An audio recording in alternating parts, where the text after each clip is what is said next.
नुकत्याच झालेल्या महापालिका, जिल्हा परिषद आणि नगरपंचायत निवडणुकांमध्ये संपूर्ण रसद, रिसोर्सेस आणि सत्ता सगळं काही असतानाही अपेक्षित कामगिरी झाली नाही. आणि या सगळ्यात मोठा धक्का बसला तो ठाणे मुंबई पट्ट्यात, जिथे शिंदेची सर्वात जास्त ताकद मानली जाते. तिथेच भाजपचा झेंडा फडकला. म्हणजे जिथे आपला गड होता तिथेच दुसऱ्याचा शिरकाव झाला. आणि यामागचं कारण काय, तर स्वतःच्या पक्षातील गाफील मंत्री जे पदावर होते पण जमिनीवर नव्हते. आणि म्हणूनच आता शिंदेंनी निर्णय घेतलाय की भाकरी फिरवायचीच. कारण भाजपची एक वर्किंग स्टाईल आहे जी खूप स्पष्ट आहे. परफॉर्मन्स नाही तर एक्झिस्ट, काम नाही तर रिप्लेसमेंट. आणि आता शिंदे हाच फॉर्म्युला शिवसेनेत लागू करणार का, याची चिन्ह स्पष्ट दिसायला लागली आहेत.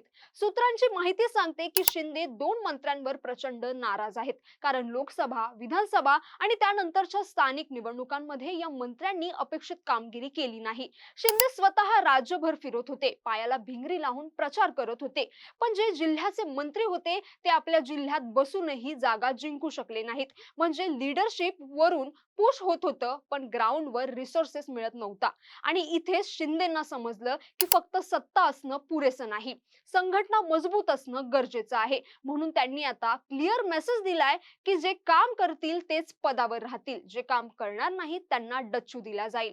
हा साधा इशारा नाही तर डायरेक्ट वॉर्निंग आहे. आणि त्याची सुरुवातही झाली आहे.